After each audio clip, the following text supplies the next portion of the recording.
Chapter 7. "You didn't call us?" Lisa shrieked Wednesday evening when Eve finally got up the courage to call and tell them. There were still boxes from the movers stacked everywhere, but the chance that they might just happen by her old place and panic when she wasn't there finally made her pick up the phone. She heard Jeff's muffled voice in the background, and she closed her eyes. "It wasn't that big of a deal. I got movers. They moved the big stuff." "She what? Let me talk to her," she heard Jeff say. Great. She should have called on a night he wasn't there. "Eve, am I hearing this right? You moved by yourself?" "I told you I'm a big girl. I can take care of myself." "Well, everybody can use a friend, especially when you decide to do something like that. Why didn't you call us?" A friend. The smile that traced through her pushed what would have been anger away. "Don't worry about it, okay? Besides, AJ helped me." That stopped him cold. She almost heard him slam into the name. "AJ?" "Yeah," she said, smiling at the memory of him standing on those stairs. "It was my lucky day or something." "Well, you should have called us." "Next time," she said gently. "Could I talk to Lise again?" Yeah, just a second." The next voice she heard was Lisa's. "You really could have called us, you know." "I know," Eve said. "But I know why you didn't," Lisa said softly. "Oh, and what's this about AJ, anyway?" Again Eve smiled. "His sister lives about 5 doors down from me." "And he just showed up?" "Yeah, something like that." "What about Dante?" Lisa asked, and the worry was back in her voice. "I don't know. I haven't talked to him in a couple weeks." "Did you tell him you moved?" That was an idea Eve had never even thought of. It kind of slipped my mind. Slowly Lisa sighed. "I thought you two were getting along." "We were. We are." Eve stopped. "Look, I know you want things to work out between us, but I'm just not sure it's going to."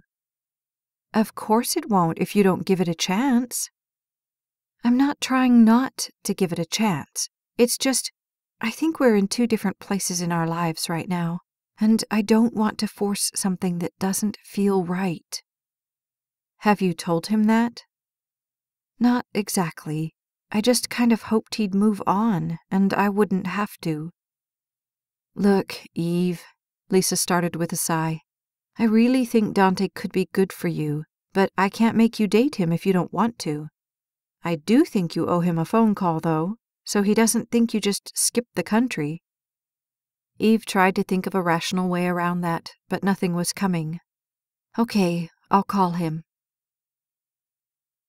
When she and Lisa hung up, Eve stared at the phone for several long minutes. Calling him was the right thing to do, at least to let him know she had moved if nothing else.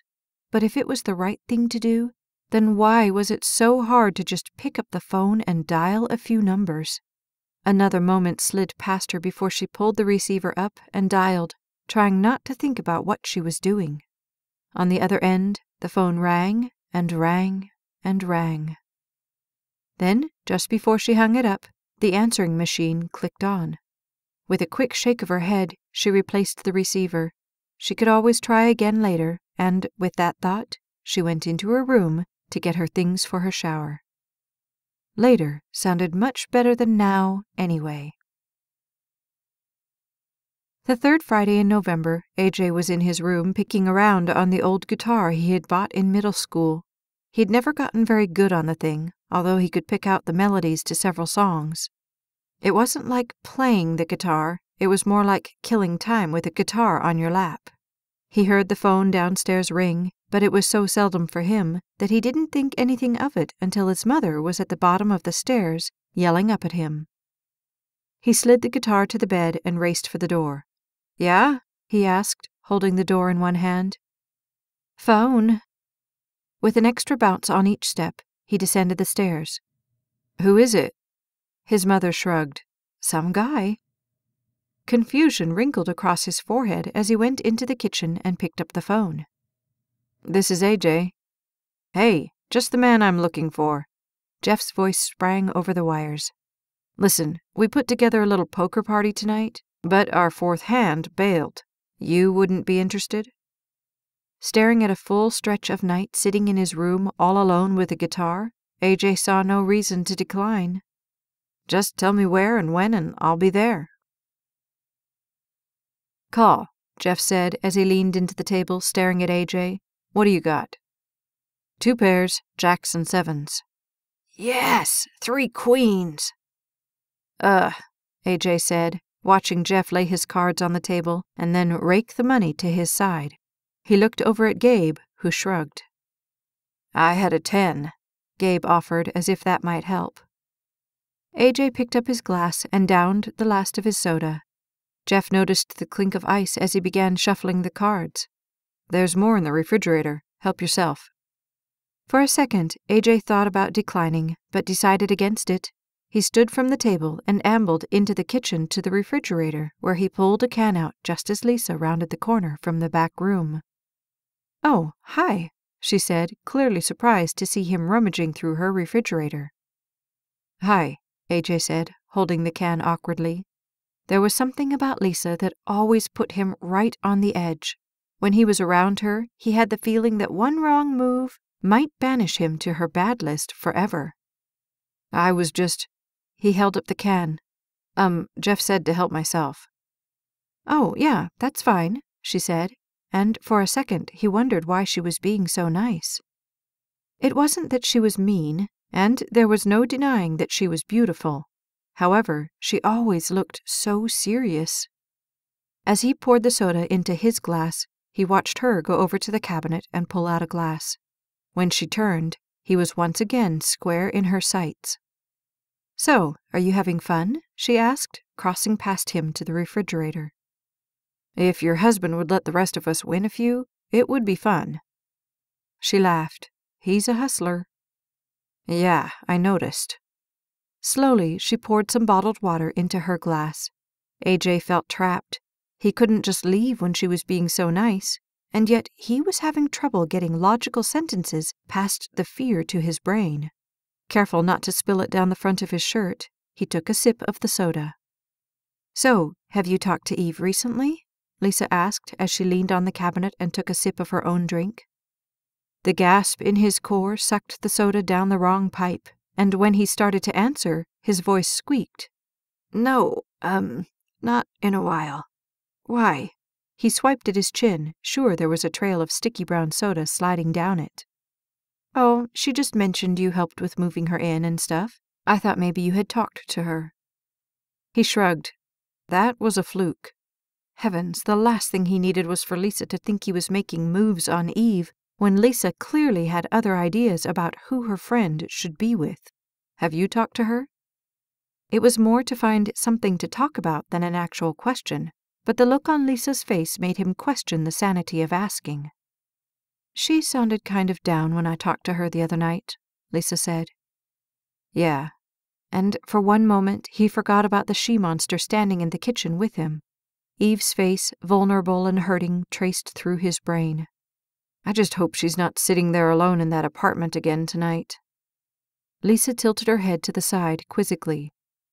"She doesn't get out much, except for work," he clarified.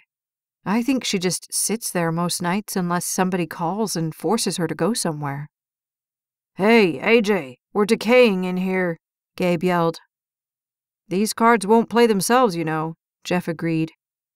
With a slight glance at Lisa to say he was sorry, AJ slipped out of the kitchen and back into the living room. "Yeah, right. You just want my money." "That's what we're here for," Gabe said. When the phone rang at nearly 9 on Friday night, Eve considered letting the machine get it.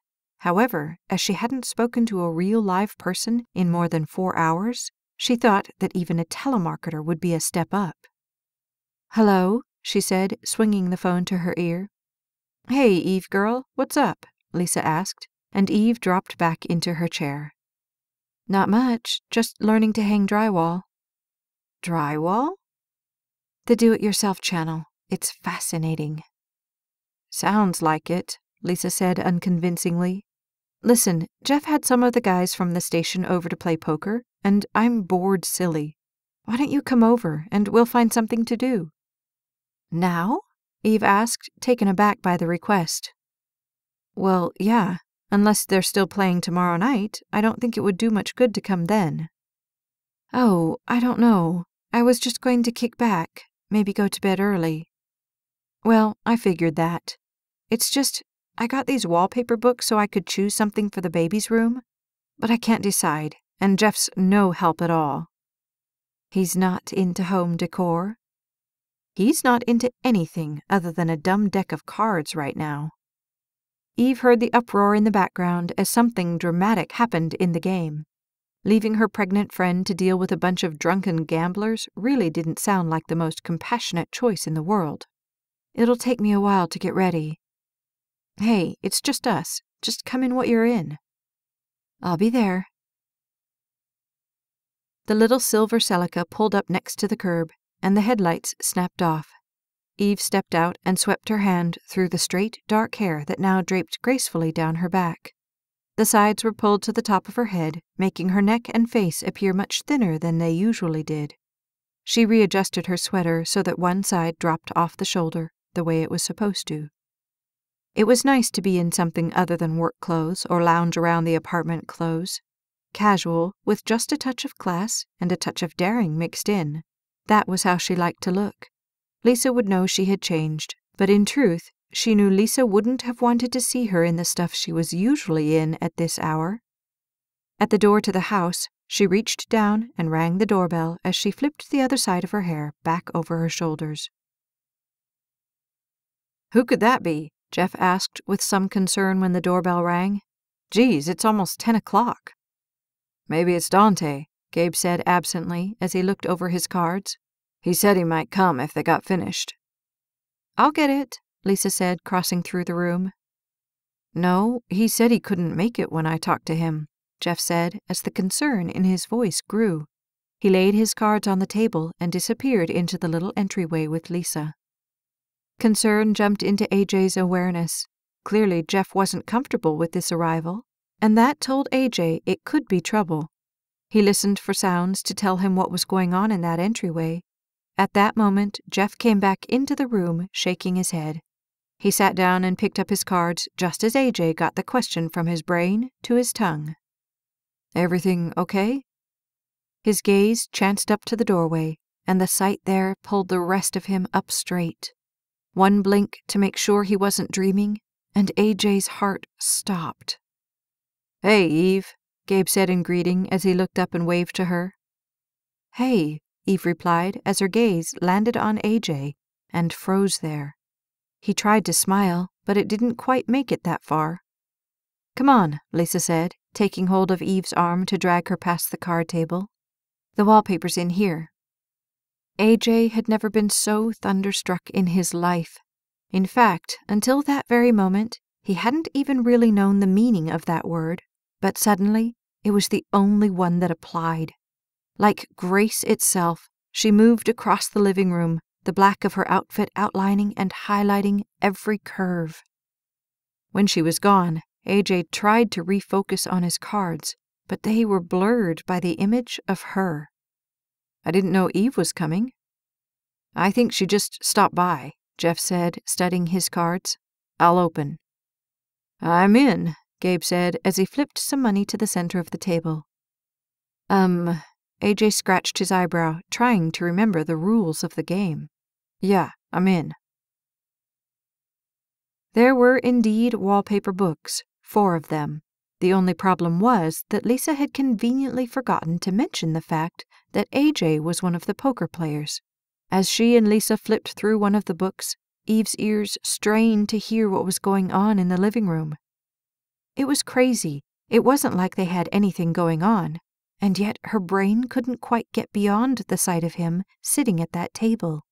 The light blue cap, the blue, white, and gold plaid shirt. It wasn't runway material, but it certainly wasn't bad.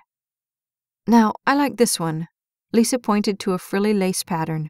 "But then I think, if it's a boy, I don't think he's going to want a frilly pink lace on his walls." "Yeah, no." Eve said, fighting to follow the conversation. You need something that will work with either, unless you're going to find out early. Nope, Lisa said. Jeff thinks it's better if we're surprised. Eve smiled at Lisa, standing there in her maternity getup, talking about Jeff like he was the hook that her whole life hung on. She had certainly come a long way from the drenched rat who had stood on Eve's porch the year before, uncertain as to where her life was taking her. Well, then we're going to have to find something neutral. She started to flip through the catalog. This is going to take a while, isn't it? Lisa asked. It could. Then here, let's go sit in there. There's more light and a place to sit down. She picked up 2 books, leaving 2 for Eve. With a sigh, she picked up the books and followed Lisa out into the living room. Great idea. A straight, Gabe said, laying his cards on the table. A straight? AJ asked in exasperation. How is that possible? It's an ambush, Zach Jameson, the 4th hand, said, leaning over to AJ as Gabe raked more money to his side and Jeff shuffled and dealt. Tell me about it. Are they always like this? Every 3rd Friday night, Zach affirmed, just as AJ's attention snagged on the woman gliding back into the room. Concentration and common sense slipped away from him. Let's get something to drink before we start, Lisa said as she laid the books on the couch. Okay, Eve agreed. As they walked past, AJ couldn't help but think she seemed much taller today. When they were safely in the kitchen, he managed to ante up intelligently. Each man laid cards on the table and received cards to replace them. Gabe examined his cards seriously. No way. He tossed his cards on the table and leaned back. Fold. I'm out, Jeff said, throwing his cards to the table and leaning with his elbows on the table. I'll raise you $1, Zach said, and flipped $1 out to the table. I'll see your $1 and... AJ meant to raise it $1, but the second Eve appeared in the doorway, it somehow came out. I call.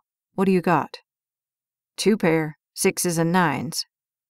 Logical thought seeped from AJ's mind. Oh, a flush. A flush? You bailed on a flush? Gabe asked in total disbelief. What are you, nuts? AJ started as Lisa sauntered over to Jeff. She laid a hand on his shoulder and then ran it down across his chest. Instantly, Jeff reached up, clasped her hand, and kissed it. Having fun? Lisa asked. Yeah, Jeff said, smiling up at her. You? A blast, she said. Not looking at the 2 women standing there was rude.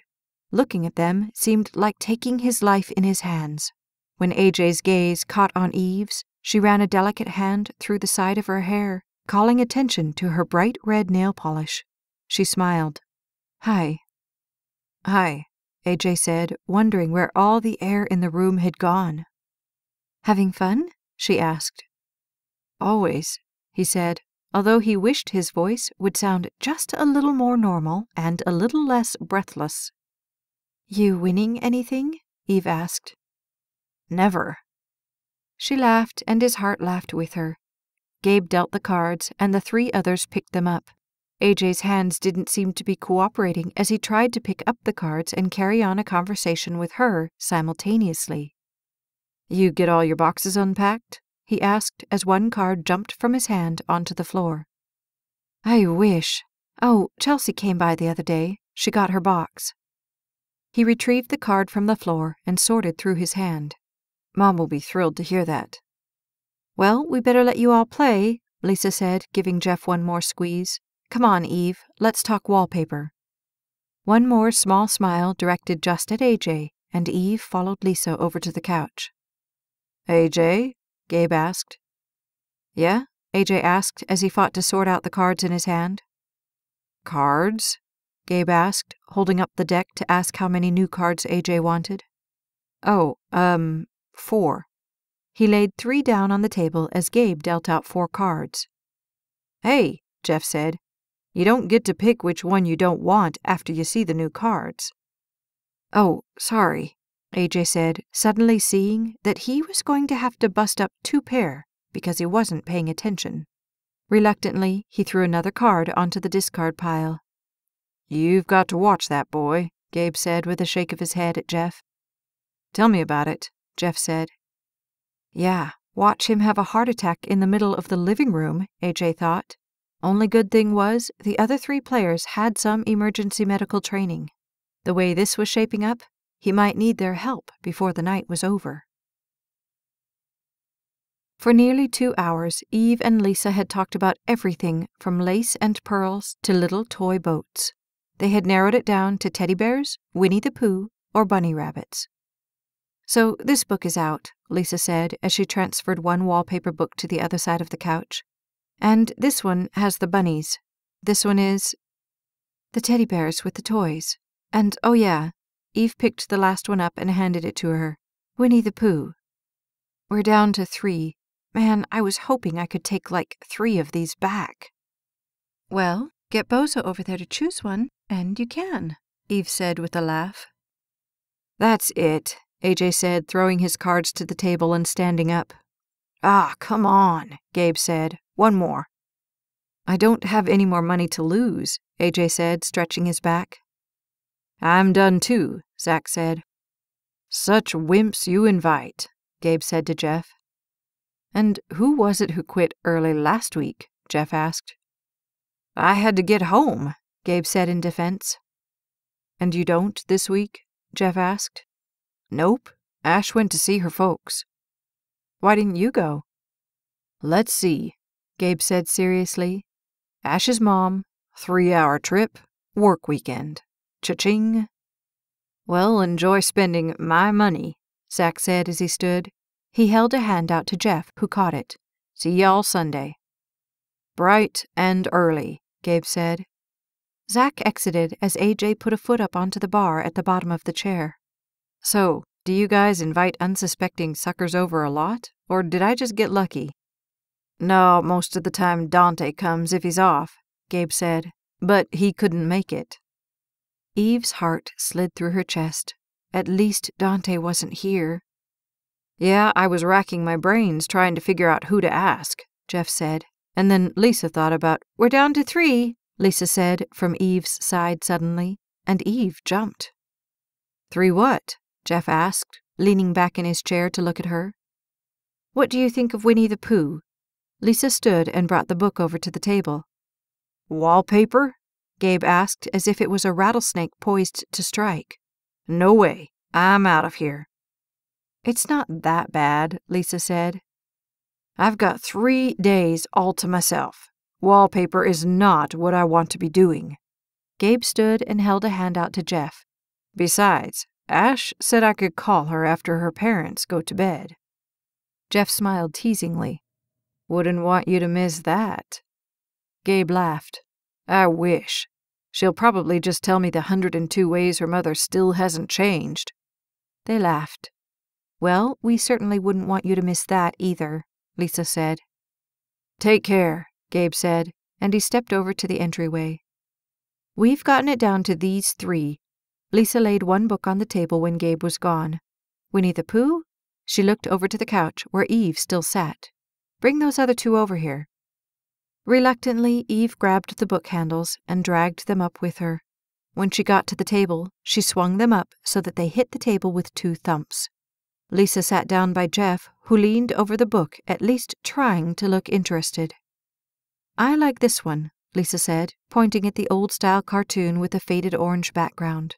"But I don't really want the orange walls that Eve said would look good with it." "Orange?" Jeff asked. "No, no orange." "Then there's this one." Lisa grabbed another book and searched through it. "This one, right?" she asked, looking up at Eve, who stood behind her, wishing she could disappear. "Yeah. The rabbits are cute and everything, but I don't know," Lisa said. "I like the other one better," Jeff said, although he didn't sound terribly convincing. "Okay, so bunnies are out." Lisa slammed that book and slid it to the floor. "The other one is this." She flopped the 3rd book open and flipped through it. "Yeah, this one." The teddy bears, set against a pale beige background, sat in groups of 4 or 5, each with a different theme. One held a bat and a ball, one had a floppy hat, a teacup and pearls, one had a basket of flowers, one a plastic dinosaur. Jeff turned the book around, and Eve noticed even AJ leaned forward to get a better view. "You could put a pale yellow, blue, pink sponge paint thing with that," AJ said. "That would be really cute." Both women stopped and looked at him. Instantly, he shrank back and shrugged. "I used to paint houses. They did some of that in a couple of them." "You know," Eve said, looking back at the book, "he's right.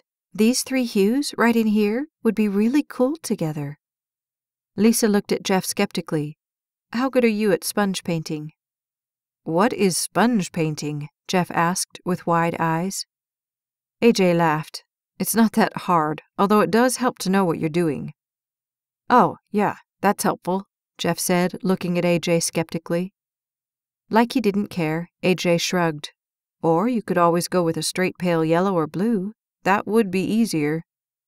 "So you like this one?" Lisa asked, tapping the book. "Yeah," Jeff said. "It's good." "Then this one it is." Lisa lifted that book off the other one so Jeff could close the other choice.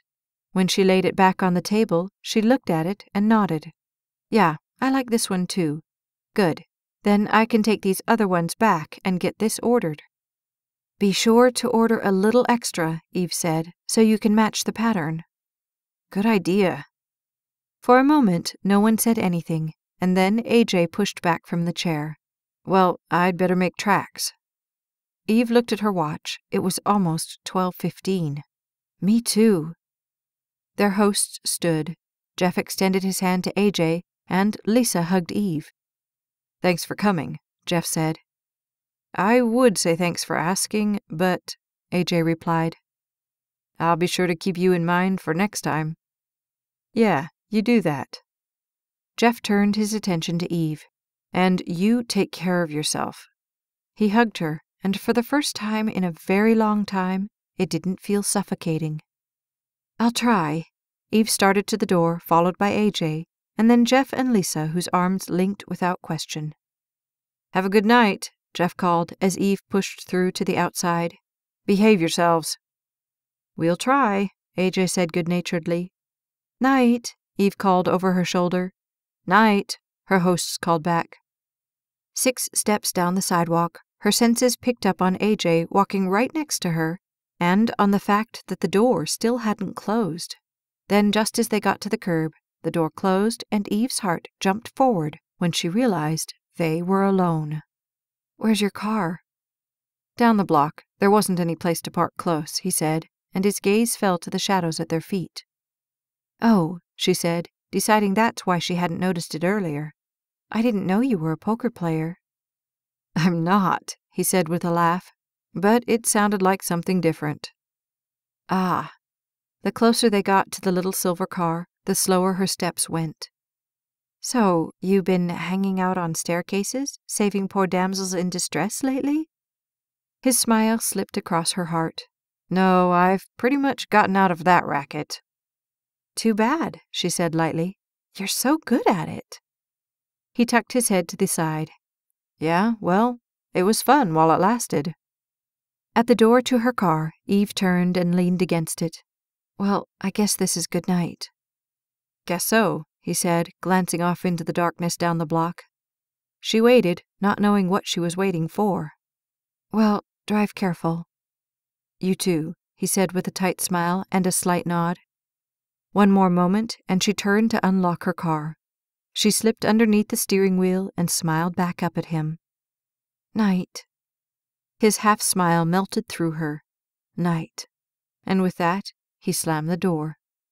As he stepped past the back of her car, Eve shook her head slowly and reached down to start the car. Although AJ's steps carried him away from her car, his heart was still right at that door, saying good night, looking into her beautiful eyes, getting lost in the trance that was Eve. When he started his car, he watched as she pulled away from the curb, and he pulled out behind her. It would be her who had to pull off first this time, he thought with a smile. Too bad, because it would make their journey together even shorter than the last time. It was nice that Lisa had thought to invite her, and suddenly he felt like a dummy when his conversation with Lisa drifted through his mind. She had already thought about Eve before he opened his big mouth. In fact, Eve was probably on her way over at that very moment. Great. Now Lisa probably really wondered what his plans were where Eve was concerned. True, he would like to have plans, but reality was, he didn't. Eve was so far out of his league, he was sure he couldn't even see her league with his good binoculars. No, it was a nice fantasy when he really had no concern for reality, but Eve was Eve. He was AJ. They came from different worlds. He noticed her car slowing down, and for a moment he wondered why. Then he realized she wanted him to pass. His foot mashed the pedal, and in moments her bright smile was shining at him through her window. With a wave, she pulled off the freeway and into the darkness. He shook his head, knowing he would never do anything to mess up their friendship. God, keep her safe, okay?